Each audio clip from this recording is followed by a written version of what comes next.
Hey everybody, what is going on? Hexlex here. Got another Master Duel video for you. It's Mannadium. This is going to be our Season 29 Mannadium deck profile. Of course, last season we did have the release of VODS Samsara, which offered a notable boost to the Mannadium deck. While it doesn't offer any standalone one-card combo lines by itself or anything, not anything more significant than maybe an Appaloosa, for example, this does end up acting as a very good extender in a lot of combo lines and can fill a lot of roles as far as summoning various odds and ends monsters. Also, of course, the fact that Samsara is VODS Starfrost not only in the field, but also in the graveyard, too, is also definitely, of course, pretty huge. So, as far as the list this time, I built it on stream, and as has been the usual with the past few deck profiles, the replays that you're about to see were also played on stream. So, again, as always, ever, if you are interested in checking them out live, or seeing VODs of the live games, either way, you'll want to follow me over on Twitch. Link is going to be in the description below.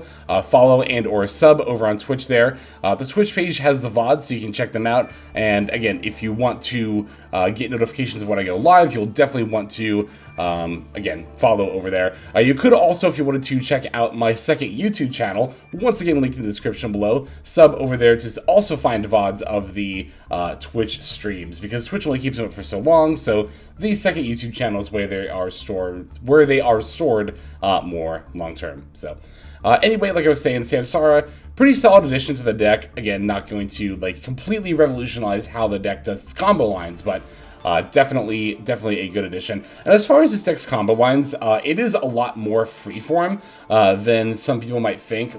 Yeah, there are combo lines that you can go look up, and those are very, very good starting point, but Mannadium very much ends up being one of those decks where you're really more than just following rigid combo lines. You gotta go beat by beat, with whatever you open into whatever disruption your opponent has. Now, granted, that's true of every single deck out there, but I guess really what I'm getting at is that Mannadium has a lot of different ways that it can set up similar looking boards. So knowing which options are the best at any given moment is definitely a skill set in of itself when it comes to playing this deck. It kind of feels like Branded a little bit sometimes in that way, where Branded doesn't really have combo lines. It just has plays that you make, if that makes any sense, right? The lines aren't inherently set in stone. Again, it very much with Branded depends on what you open versus how your opponent disrupts you. And the same is true of Mannadium, although again, Mannadium is a little bit more I don't want to say rigid. I guess it's more appropriate to say Branded is more flexible in its lines than Mannadium is. But Mannadium is still a more flexible than average combo deck. As far as the main deck goes, it's pretty standard. There's not a whole lot out of the ordinary I'm doing here. I'm only on 2 Rykar. I usually play 3. But this card, again, if you open it by itself as a starter, you're not going to get much besides maybe a 3-mat Appo. And this isn't really a card that you want to open necessarily, because you'll search it as part of your main combo line. You want to open Rimheart, every single time. You literally always want to see Rimheart in your opening hand. If not Rimheart, Vysis and a lot of other monsters in general are pretty good to open. Even Vysis plus a Maxi, for example, or an Ash Blossom, a random hand trap. You can still normal the Maxi, pop it for Vysis, special Vysis, link off for Lightheart, and then start going into your plays that way. So, in that regard, it might even be a good idea to play a 3rd Vysis, even in addition to the Primeval Planet's Pearl the Rhino. The reason to play Pearl the Rhino over the 3rd Vysis, you can see I actually do own 3 copies, but I'm only playing 2 and then also playing Pearl the Rhino. The reason is that you can grab Pearl the Rhino off of Vysis Ambriterra, and some hands, in that situation, you would honestly probably most of the time just grab Calarium, but if you already have the Calarium in hand, or if you're going to search it off of the Abscission, for example, you can use the Ambriterra to grab Pearl the Rhino, and then use that to grab Vysis Starfrost. So that's the reason to play a Pearl the Rhino instead of the 3rd Vysis, but I've also considered the 3rd Vysis in addition to the Pearl the Rhino. This is also definitely a deck where I very much considered going above 40 cards, right? Not only would I like to ideally fit a couple more pieces of disruption, maybe some more hand traps or something, I guess we already have the triple attacks for board breakers, but not only do I want more hand traps in a build like this, but also, I never really thought about Mannadium in this way before, but, you know, in decks like Rescue Ace and Adventure decks where you have cards you proactively don't want to draw, I'm definitely much more willing to go above 40. And here we do have quite a few cards we don't want to draw. Again, the Scareclaw Right card, but also especially the Reichphobia and Scareclaw Arrival. Like, these spell cards are good enough to play in multiple copies. Not only are they like solid cards in their own right, but also if you need a, you know, follow-up combo line, it's good to have multiple copies. So despite the fact that these cards are all good enough to play in multiple copies in this deck, you never really want to open any of them, so I don't know, maybe it is actually worth it, like, to go above 40 for that reason. It's something I've considered, especially the last time I was playing the deck. Like, I could see a world like up to 42, and add the third Visas, and then, like, maybe a second Effect Veiler. I think, actually, that would be a pretty solid change to the deck. Yeah, I don't know. I just think about it some more. But, yeah, again, as far as, like, the main deck goes, I think what we've got here is fairly standard. We can just fine-tune the ratios of the deck a bit. For the extra, we are still on IP and Elf here. Whoops, sorry about that. Bumped the mic a little bit there. Yeah, I don't know. For the IP plus Elf, it does seem weird with Appaloosa being our only target. I have actually considered before, and very much so after this playtest session, like, finding room for the Underworld Goddess. But I have no idea what I would drop, honestly. Like, everything in this extra deck feels super necessary. Maybe the second Lightheart doesn't really come up, like, super duper often. That's probably the most droppable card here. I think everything else you gotta keep, honestly, like, the rest of the extra deck here. So, maybe Underworld Goddess over second Lightheart. But otherwise, I think this is, like, an extremely by-the-books Mannadium extra deck.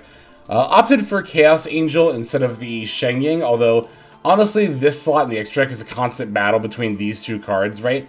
Between the two level 10 Synchros.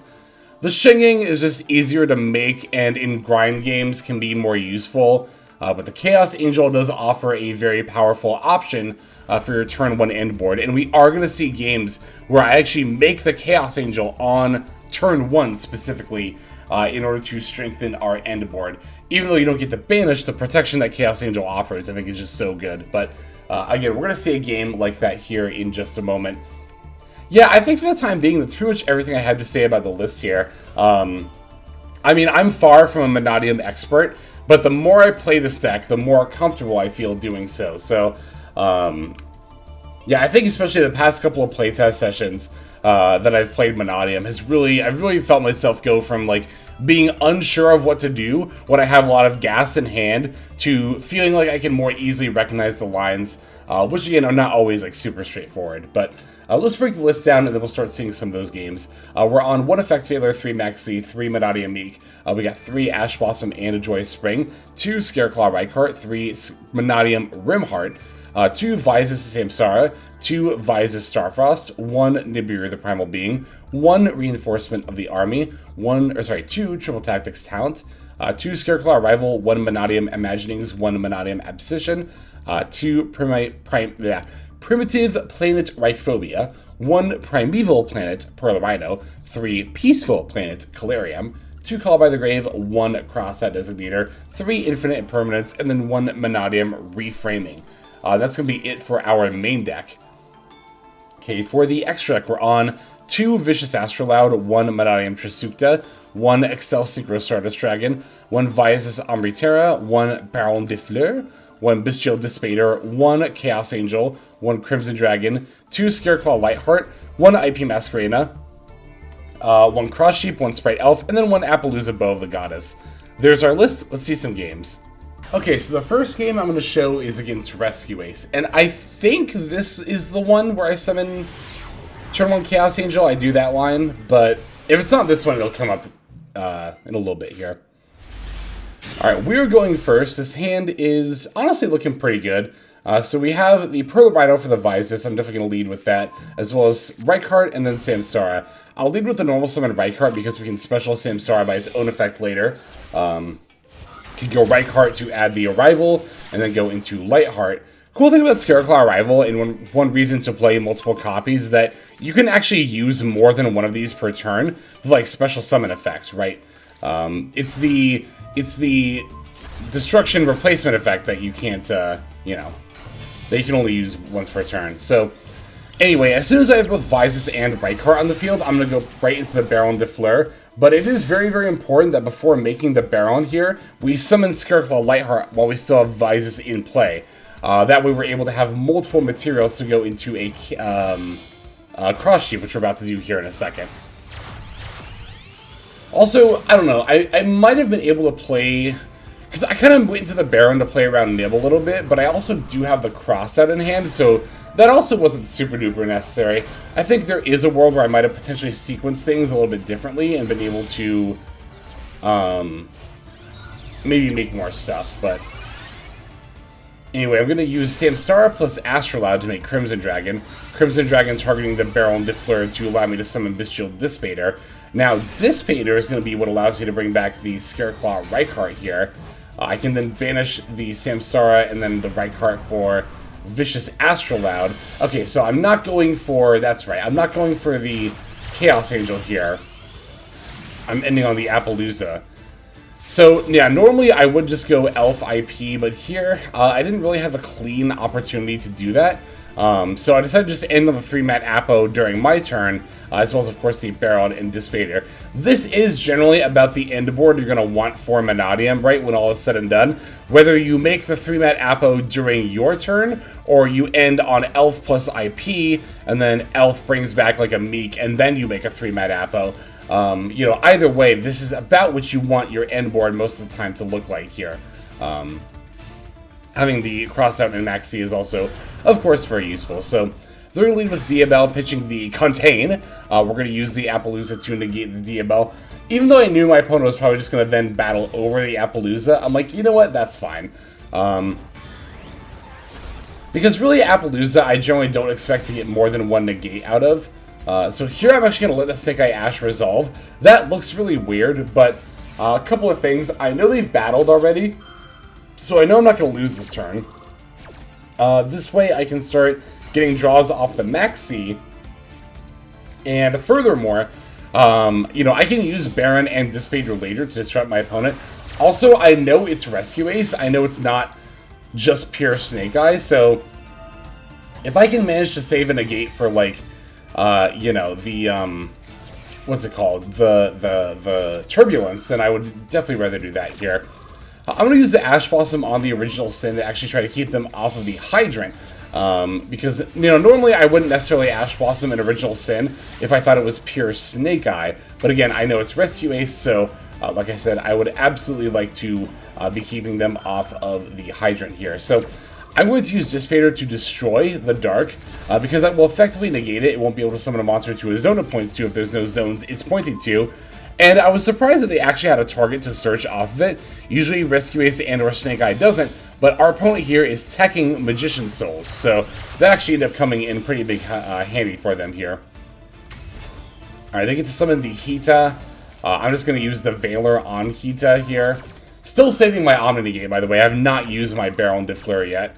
I definitely want to hold that for as long as possible because it's by far my most valuable negate. And yeah, it looks like they're just going to concede right then and there, not able to then play through the rest of the board state. So we did have a little bit of help from the Maxi in order to find some more negates there, but also we used our on-field negates very conservatively, which I see a lot of people will just like, there's so many games where I see somebody like, I don't know, let me think. For example, like use a Baron de Fleur against, I don't know, an Original Sin, and then like later in the turn, use Ash Blossom against a different effect. And I never understand when I see people like using an Omni Negate when they could have just used like the Ash Blossom first. I think it's pretty much always better to do it that way, because, you know, the Ash Blossom is a very specific kind of negate that you can only use in so many situations. But the Baron de Fleur, for example, that's an Omni. It can negate anything. So, it can even negate a boat. No. But, yeah, so you definitely want to make sure, in my opinion, that you're being more, I don't know, I feel like I see people, generally speaking, not being conservative enough with their disruption. Now, granted, it's easy to have the opposite problem and just like never use your negates, but you know, it's something I've said for a long time that Yu-Gi-Oh players don't respect that, like, using a board of negates takes skill. Like, a lot of people are like, oh my god, you've got 5 negates in play, you just automatically win. It's like, well, no. Like, I still have to use these negates at the proper time to make sure my opponent is not able to play. That is something that is very, very important that, again, I just never see anybody acknowledging as an actual skill that you do need for the game. But I digress. Let's just move on to the next duel. Okay, we're up against another Snake Eye deck this time, although this one is going to be Adventure Snake Eye. So it's like a pure Snake Eye with an Adventure engine. Which, I mean, maybe? Like, you could certainly Bonfire for Poplar or use Original Sin and not have to use your normal summon, but you need it so often that, like, I don't know. I think it's, I don't know, I think it conflicts a little bit too much, but I definitely see the merit, you know? Or the idea here. Anyway, we're going to lead with the Mannadium Imaginings, which, by the way, I don't really talk about this card too much independently, but, like, this might be my favorite Mannadium card. Like, Imaginings is so good for hands like this one, where we opened a double Meek, and then the Imaginings just drew us Maxi and Rimheart. It's like, I don't think I've ever resolved an Imaginings and been disappointed by it. Like, especially because, you know, we have so many cards in our deck that we want to stay in the deck to pull out later for a combo line that it's just so good to be able to put stuff back like that. So I'm once again going to make the Baron earlier or sooner rather than later into the combo line. Here I let the Veiler resolve because I was like, oh, it's just going to stop the Amritera Surge. But that's all it does, right? Well, no, unfortunately for me, you know, Amritera is only Visas Starfrost by its own effect, so with Veiler having negated that, now I actually can't go for the rest of my combo line, because I can't make Lightheart, and then I need a Scareclaw monster on the field to be able to special summon the Rykart and stuff, so yeah, that's not ideal, not the most ideal. Anyway, here I'm going to Maxi preemptively. Normally I don't do that, but I would like to, if not maximizing my draws here, just disincentivize my opponent from actually playing on the board. Now here you'll see Diabell resolving, Original Sin resolving, and I'm not using my Baron yet. No, I'm going to wait for the Snake Eye Ash effect, and then I'm going to use the Baron de Fleur. That's another thing that I observe a lot when I see people, when I'm playing Snake Eye, or I just watch people play against Snake Eye in general, right? Is that I'll see people throw out, like, Veilers and Imperms on the Diabell when they only have the one, or they'll, like, Ash the Original Sin, and that's their only disruption. I think you, like, generally speaking, not every single time, but generally speaking, I think you should be waiting for the Snake Eye Ash, because it's so easy for them to, like, do all this preemptive stuff, and then just, like, normal summon a Snake Eye Ash from their hand. Now here, Baron de Fleur on the Snake Eye Ash wasn't enough alone to do it, but as you can see, it definitely still put a pretty big hamper in my opponent's strategy, as they're really only going to be able to end on the Flamberge here, and not much else, right? They gave me a ton of draws to end on Flamberge and nothing else, so it's definitely not too bad of a deal for me. I'm going to start by activating the Caldarium here. They're going to grab my Baron out of the spell trap zone with the Flamberge, which I expected. That does actually give them the Omni Negate, which is annoying, but we'll deal with it. It's fine. That Arrival was actually not a bad draw there. We do get to add the Visas as well. I'm actually going to roll summon Rykart and not Rimheart here, because I don't really need to add a Mannadium card, plus Rimheart could potentially special itself, you know, with its own effect at some point. Again, having both Arrivals, not even a bad thing here, as I said before, the effect to revive from the graveyard is not once per turn. Okay, specialing the Meek. Gonna bring out the Visas. I don't have any Meeks left in my deck, but I still get the Meek back off the Caldarium. Alright, and here I get to make the Chaos Angel, and I felt a lot better once Chaos Angel hit the field. I'm actually going to banish the Flamberge, not the Baron, which is still active. I'm going to banish the Flamberge, because I ultimately think that, as far as my opponent's ability to come back in this duel, that is the bigger long-term threat. Like, even if I don't get to combo out anymore here, I can just battle over the Baron de Fleur, right? Although I will still try to combo and see if I can force it out. Here, I'm going to make a Trisukta. And I remember even saying during the stream at this point, like, please just use Baron against this. And they did, thankfully. So I was very relieved to have finally played through the Baron Omni Negate. I can use Rim Heart to pop the same Trisukta that Baron is going to destroy. Trisukta will still be negated, however, I get a free body out of it. And as you can see, I have the Rim Heart effect to search the reframing. That's going to be very, very helpful on the crackback. But I don't even think there's going to be much of a crackback here. I can just Astrolaud pop Baron, and I actually have exact lethal on the field. We battle over the Oak for 2,500, 35 into Xeno. That's our opponent's same, puts him down to 2,000, and Rimheart has exactly 2,000 attack points, because I have 5 tuners in the graveyard.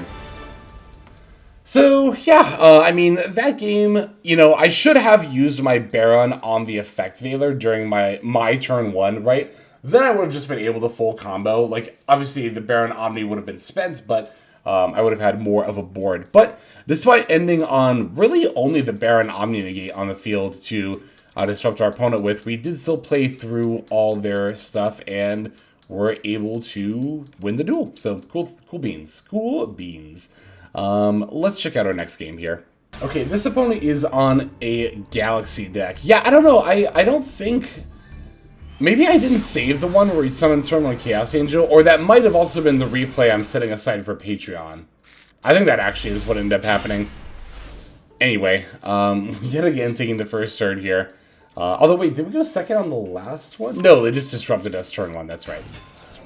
We did have the Rhoda here, so I'm going to use that for the Rimheart. I mean, we got Rimheart, we got VODS, we have Call by and Crossout. There's not too much of a better hand you could honestly ask for going first with a deck like this. So, gonna summon out the Stardust Excel. It's really easy to think like, oh, you know, we have Crimson Dragon now to summon the Bestial Dissipator, right? So we don't need the Stardust Excel when we have this card. But honestly, being able to just go into Baron super early in your combo line, granted, although again, we did have the Crossout here for the nib, it's just very good overall, I think. So, anyway, pivoting into the Lightheart. So, I've talked before about, like, what's it called?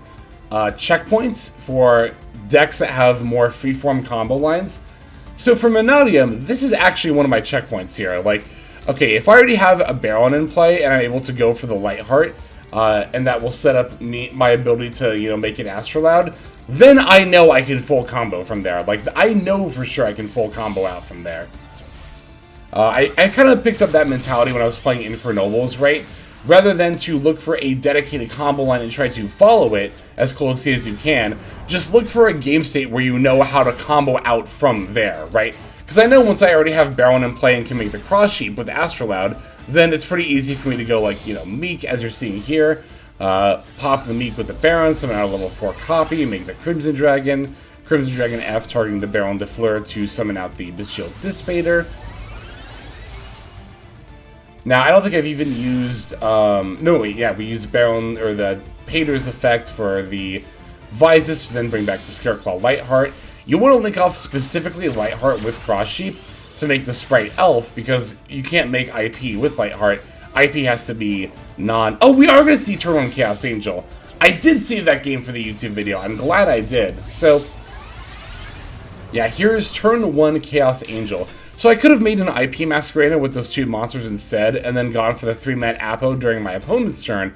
However, I think the Chaos Angel, if you can make it turn 1, is honestly probably just better than the IP in this situation, because now, remember, Chaos Angel makes all Synchro monsters unaffected by monster effects activated by your opponent, not just itself. So, not only is Chaos Angel going to be unaffected by activated monster effects, neither is Baron or Dissipator. Furthermore, I of course have the negates from Dissipator and Baron, and on top of that, the Sprite Elf is protecting both Baron and Chaos Angel from targeting. Oh, and then also, we did use a Dark Monster here, so nothing on my field, including the Sprite Elf, can even be destroyed by battle. And then we get to summon a Meek anyway, because why not? So yeah, that was cool. This was a very, very cool board state to end on. So again, opponent is going to be on, like, Galaxy/Photon. Maybe not, like, the most, you know, high-tier deck. And indeed, they just end up conceding right away. Shoot, I should have showed this game first. I meant to. I just didn't think I had it saved still. But Yeah, so that's a very good alternative turn one combo line. Instead of setting up the Appaloosa again, you can set up the That's another reason to play Sprite Elf and IP, even if Appaloosa is your only target. Because again, you might think, oh, I'll just make Appaloosa every time. But as you can see here, Elf plus Baron plus Chaos Angel plus Dissipator, also a very, very scary board for the opponent to have to deal with. I think even more so than having an Appo alongside the Baron and Pater here, honestly. We do have one more game to see, so let's finish off with that one. And our final game is going to be against the dinos, the good old dinosaurs. Deck is very scary, actually. Like, don't sleep on dinos. Did I put them in tier 3? I think I did. If I didn't put them in tier 3, like, I don't know. They're either, like, the strongest rogue deck out there, or just, like, one of the most solid tier 3 decks out there right now. So, again, leading with Imaginings, showing Meek, and then putting back the Abscission, because I can just search it with the Mannadium Rimheart here. Honestly, Abscission, like, you definitely don't need nearly as often as you have in the past. I think I've even played 3 copies before. You're definitely fine. Honestly, nowadays, now that Mannadium has, like, all of its support that it's going to get for at least a little while now, I'm sure they'll pick up the Vysis Starfrost storyline at some point. But, yeah, with all the support that Mannadium has now, you can definitely get away with just a single copy. It's pretty rare that you, like, actually need Abscission to be able to combo out, right? Because a lot of the time, you know, beforehand we would use the Abscission to grab Calarium. That's how we got to it, right? But now we have the Vysis Terra. It's a much easier way to grab it. Just generally easier, you know? Okay, so here we're gonna make the Cross Sheep, right? Yep. Banishing for the Astrolaud. I should have made Baron by this point. It's kind of funny that I didn't in this game. When every other game I made it a point to make Baron sooner rather than later. Oh, I think this is Baron right here. Yep. And so what I can do now is I can use Meek and Rykart, the level 4 Meek, to make Excel Synchro Stardust. And this is another reason why it can be good to have the Excel Synchro Stardust, because it's another way to make the Dissipator, you know? Not necessarily needing the Crimson Dragon for it. Alright, Vysis comes back, Lightheart comes back. Oh, I did misplay here, yeah, because I linked off the Vysis instead of the Lightheart to make Elf. I should have linked off the Lightheart. Although it's actually not going to really matter that much, because we can just use a rival to bring back the Rykart and then make IP that way. And now we can make a 4-mat Appo on the opponent's turn instead of a 3-mat Appo using the Lightheart. Of course, we have the Reframing to set as well, the counter trap, so yeah, I mean, this is looking pretty good as far as turn 1 setups go. Opponent's going to lead with a Miscellaneousaurus. I'm going to negate that with the Baron de Fleur. Opponent says, alright, I've got another Miscellaneousaurus. And I'm like, okay, fine. I guess I'll just Reframing the other one then. Your dinos will be affected, damn it, if I have anything to say about it. I really don't like having to blow both my Omnis that early, though. I'm definitely also going to maxi in an open game state here, for sure. As well as setting up my Formatio Appaloosa. Fun fact, if my opponent had had Call by the Grave, I could have actually brought the Maxi back with Elf in response to Call by, and it would have dodged a Call by and still resolved. So, unfortunately for me, they did happen to open the Ultimate Conductor Tyranno, so, and the fact that Dissipator can't be activated during the damage step means that I'm actually not able to destroy it with Dissipator's effect. So, that was pretty brutal, honestly. That was extremely brutal to have my opponent still have the Tyranno in hand, as well as 2 Misks. Oh my god. They're going to Overraptor for the 3rd Misk and then pass back over to me here. Now, our hand does have a lot of gas, so I'm going to lead by Reframing, putting back all 3 Meeks to make sure we're able to set up our plays for this turn here. Going to Rimheart for one of those Meeks, and then throw down the Calarium, grab my other Vysis, and then I'm like, you know, I'm going to try to pick up on plays from here, but that Tyranno, yeah, it can just book my board. And they had a baby in hand, too. Ugh. That's brutal. That's just brutal. No other way to say it, honestly. Yeah, I don't know. Sometimes, like, even when you have all the disruption, your opponent just has all the gas. I mean, this is what I've been talking about, right? Like, I had a a full board set up here, and there are a lot of people who, like, wouldn't have even tried to play through it. They would have seen me have the Baron and the Painter and then the ability to take a format Apo and been like, oh, well, of course the Mannadium player setup, their board is unbeatable. Like, no joke, I've talked with people who've said, oh yeah, if Mannadium goes first and sets up, their board is unbeatable. Like, are you even trying? Because a lot of the time it's very, very beatable. And, you know, again, those same people will say like, well, sure, if you have like Dark Ruler no more a droplet, then yeah, it's beatable. And it's like, no, you just play through it. You know, face adversity and grow as a duelist. I know that's a shocking concept to a lot of duelists, but, you know, just because your opponent has established a board doesn't mean you lose. Now, you have to try. You have to make, like, an effort, which a lot of people just don't really seem to want to do, but that is something that you're going to have to be able to do in order to push through boards, really just to grow as a competitive duelist. Like, I don't know, if you just want to play quick games, you don't really care about ranking up or becoming a better player, and you just want to, like, play the game, you know, whatever, then fine. At that point, I can understand conceding when your opponent, you know, goes first, you know, open a hand trap.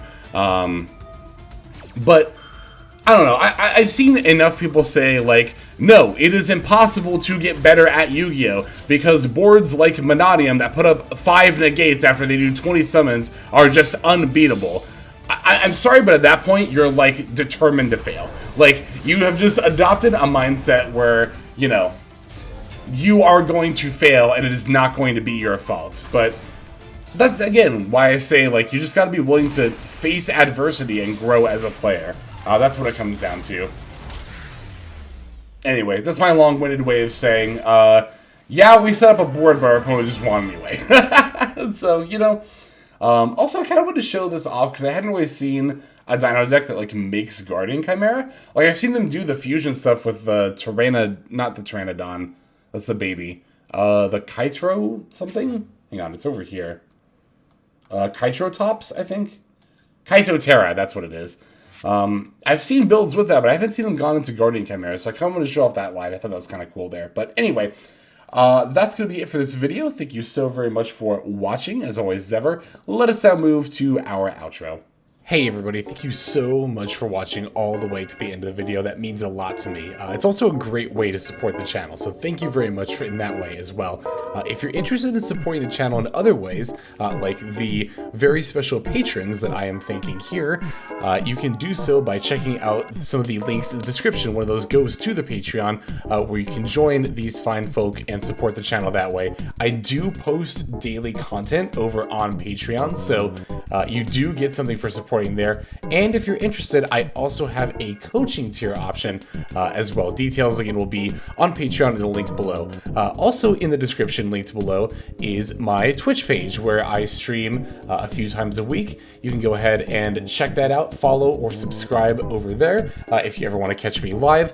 You'll also find my second YouTube channel if you feel like subscribing over there to watch some of the Twitch VODs as well as some additional non-Yu-Gi-Oh related content that I make over there. Again, any of those links you want to check out is all a great way of supporting. But again, even if you don't do that, just watching was also a fantastic way to support. And once again, I have to thank you so very much. But in any case, this is Hexlex. I'm going to be signing out, and I'm hoping you have a fantastic day.